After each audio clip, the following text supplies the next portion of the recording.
नमस्कार दोस्तों, स्वागत है आप सभी लोगों का एक बार फिर से राम एकेडमी के इस यूट्यूब चैनल पर। न्यूज की श्रृंखला में आज हम चर्चा करेंगे सितंबर 16 मतलब 16 सितंबर की जितनी भी करंट की महत्वपूर्ण इन्फॉर्मेशन है पूरी की पूरी आपको इसी वीडियो में मिल जाएगी। चलिए चालू करते हैं, देखते हैं सबसे पहले कि आज की कौन कौन से प्रश्न है।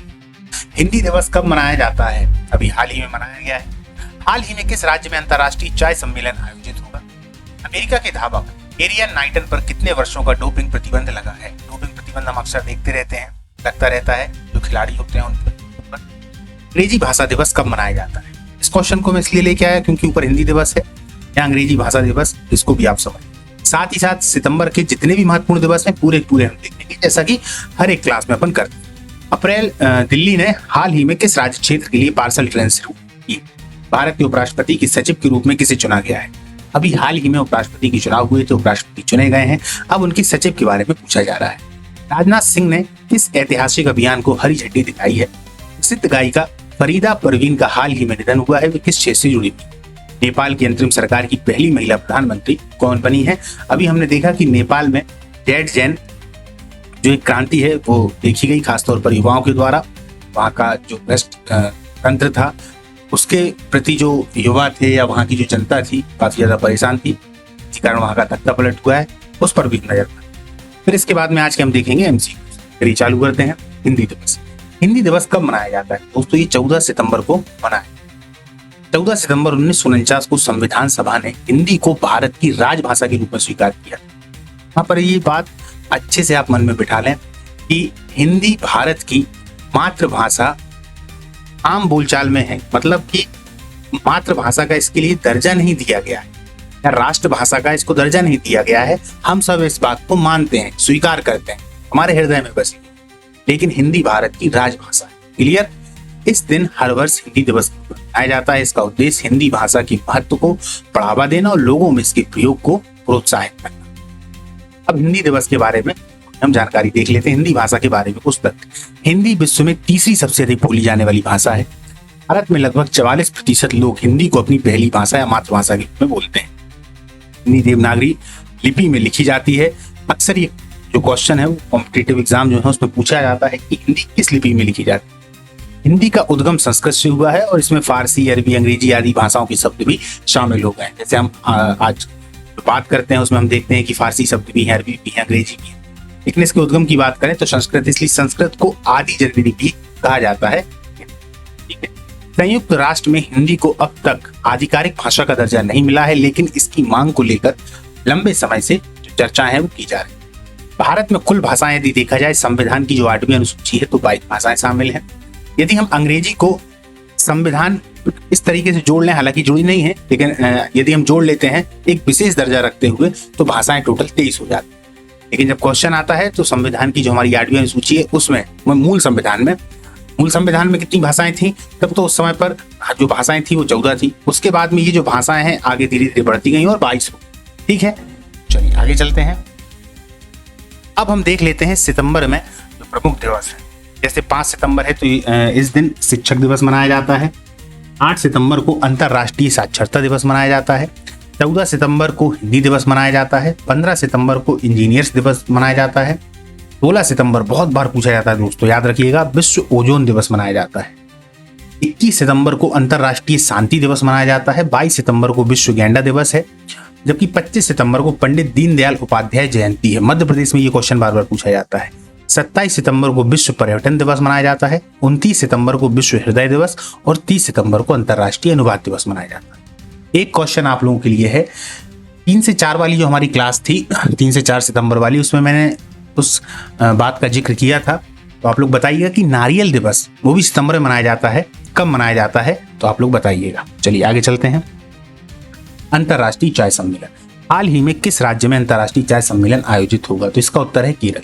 केरल चाय उत्पादन और मसालों के लिए प्रसिद्ध राज्य है। यहाँ पर अंतर्राष्ट्रीय चाय सम्मेलन का आयोजन किया जा रहा है, जिसमें चाय उद्योग को वैश्विक स्तर पर पहचान मिलेगी। यह सम्मेलन किसानों और निर्यातकों को बड़ा मंच प्रदान करेगा। आगे चलते हैं। डोपिंग प्रतिबंध। अमेरिका के धावक हैं एरियन नाइटन पर कितने वर्षों का डोपिंग प्रतिबंध लगा है? तो ये 4 वर्ष का लग गया इनके ऊपर। एरियन नाइटन एक उभरते हुए अमेरिकी धावक हैं। धावक मतलब जो रनिंग करते हैं, दौड़ने वाले हैं। डोपिंग नियम तोड़ने के कारण उन पर 4 साल का प्रतिबंध लगाया गया है। यह खेलों में निष्पक्षता बनाए रखने के लिए कड़ा कदम।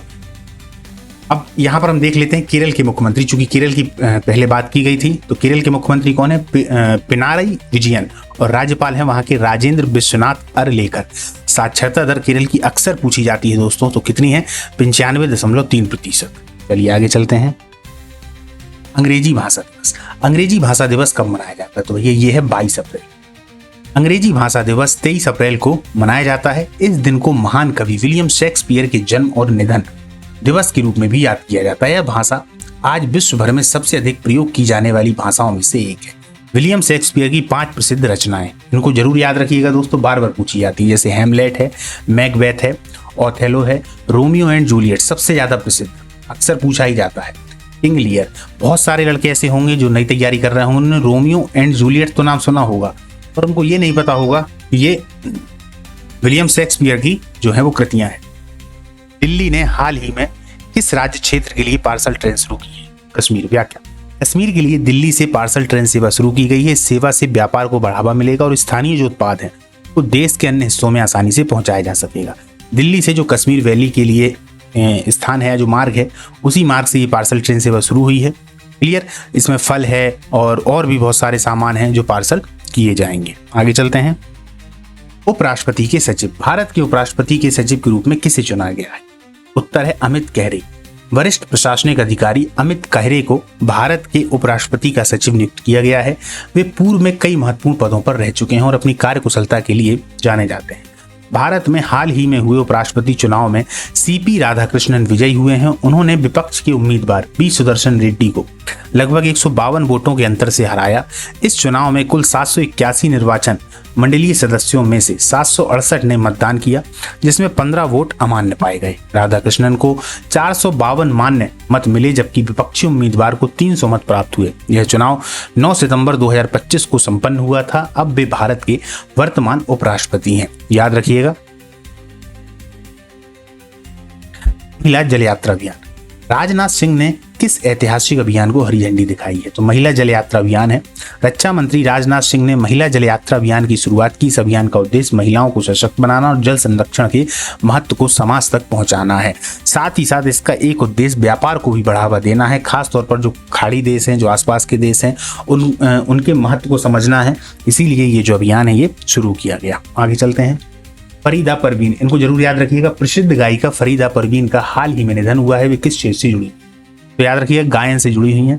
फरीदा परवीन एक प्रसिद्ध गायिका थी जिन्हें सूफी संगीत के लिए जाना जाता है। उनके निधन से संगीत जगत ने एक महान कलाकार को खो दिया है। फरीदा परवीन का जन्म 31 दिसंबर 1954 को हुआ था। वे बांग्लादेश की प्रसिद्ध लालोन गीत गायिका थी। उन्हें क्वीन ऑफ लालोन गीती कहा जाता है। एक कुशे पदक 1987 और राष्ट्रीय फिल्म पुरस्कार 1993 मिला है। उनके प्रसिद्ध गीतों में देखा जाए तो ए पद्मा ए मेघना शामिल है। 13 सितंबर 2025 को उनका निधन हो गया।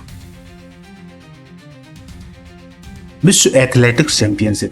20वीं विश्व एथलेटिक्स चैंपियनशिप कहाँ शुरू हुई? तो टोक्यो में 20वीं विश्व एथलेटिक्स चैंपियनशिप का आयोजन हुआ। यह प्रतियोगिता विश्व भर के एथलीटों के लिए सबसे बड़ा मंच है और इसे खेलों की ओलंपिक के बाद में सबसे बड़ी प्रतियोगिता माना जाता है। Never alone app. Never alone app कौन सा ऐप है? किससे संबंधित? तो छात्रों को तनाव से निपटने में मदद करता है। ये आपके विज्ञान से, टेक्नोलॉजी से जुड़ा हुआ क्वेश्चन है। नेवर एलोन एक विशेष ऐप है जिसे छात्रों के मानसिक स्वास्थ्य को ध्यान में रखकर बनाया गया है। यह ऐप पढ़ाई के दबाव और तनाव को कम करने में मदद करता है और छात्रों को मानसिक रूप से असल में हालिया खबर में एम्स ने छात्र मानसिक स्वास्थ्य के लिए नेवर एलोन नाम से ऐप प्रोग्राम लॉन्च किया था। महिला हॉकी टीम एशिया कप 2025। भारतीय महिला हॉकी टीम को एशिया कप 2025 में कौन सा पदक मिला है? तो यह कौन सा है? रजत पदक। इसको याद रखिएगा। भारतीय महिला हॉकी टीम ने एशिया कप 2025 में शानदार प्रदर्शन करते हुए रजत पदक हासिल किया। यह उपलब्धि महिला खिलाड़ियों की मेहनत और प्रतिभा को दर्शाती है। खेल परिसर। भारत का सबसे बड़ा आधुनिक खेल परिसर कहाँ उद्घाटन हुआ है? तो कहाँ हुआ है? अहमदाबाद के नरनपुरा में। अहमदाबाद के नरनपुरा में भारत का सबसे बड़ा आधुनिक खेल परिसर खोला गया है। याद रखिएगा, भारत का सबसे बड़ा जो क्रिकेट का ग्राउंड है वो अलग है, ये आधुनिक खेल परिसर है, यानी इसमें सभी प्रकार के खेल होंगे। यहाँ विश्व स्तरीय सुविधाएं उपलब्ध कराई गई हैं ताकि खिलाड़ियों को बेहतर प्रशिक्षण मिल सके। भारत के सबसे बड़े खेल परिसर का उद्घाटन अमित शाह ने किया है अहमदाबाद के नरनपुरा में स्थित वीर सावरकर स्पोर्ट्स कॉम्प्लेक्स में। क्लियर है। नेपाल की पहली महिला प्रधानमंत्री, नेपाल की अंतरिम सरकार की पहली महिला प्रधानमंत्री कौन बनी है? तो सुशीला कार्की। सुशीला कार्की नेपाल की अंतरिम सरकार की पहली महिला प्रधानमंत्री बनी है। उनका चयन नेपाल की राजनीति में महिलाओं की बढ़ती भूमिका को दर्शाता है। नेपाल में हाल ही में सोशल मीडिया बैन और भ्रष्टाचार के खिलाफ बड़े प्रदर्शनों में हिंसा हुई, दर्जनों लोगों की मौतें हुई, सैकड़ों घायल हुए। दबाव में प्रधानमंत्री केपी शर्मा ओली ने इस्तीफा दे दिया। राष्ट्रपति ने सुशीला कार्की को अंतरिम प्रधानमंत्री नियुक्त किया है। वे नेपाल की पहली महिला प्रधानमंत्री बनी है। संसद वहां की भंग कर दी गई और नए चुनाव अब कब होंगे? तो मार्च 2026 में होंगे। आइए अब आज के जो हमारे एमसीक्यूज उनको देखते हैं कि हिंदी दिवस किस तिथि को मनाया जाता है।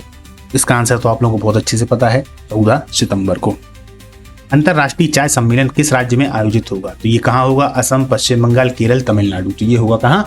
केरल में। अब बाकी के क्वेश्चन आप लोगों को बता दें। एरियन नाइटन पर कितने वर्षों का डोपिंग प्रतिबंध लगा है? ये आप लोग बताइएगा। 2, 3, 4, 5। और ये भी बताइएगा कि ये किस खेल से जुड़े हुए हैं। भारतीय महिला टीम को एशिया कप 2025 में कौन सा पदक मिला है? स्वर्ण, रजत, कांस्य या कोई नहीं? ये भी आप लोग बताइए। आज की जो हमारी ये क्लास है दोस्तों, इसको अपन यहाँ पर समाप्त करते हैं। इसके बाद में मिलते हैं अगली क्लास में अगले टॉपिक के साथ में अगली तारीख। तब तक के लिए नमस्कार, जय हिंद।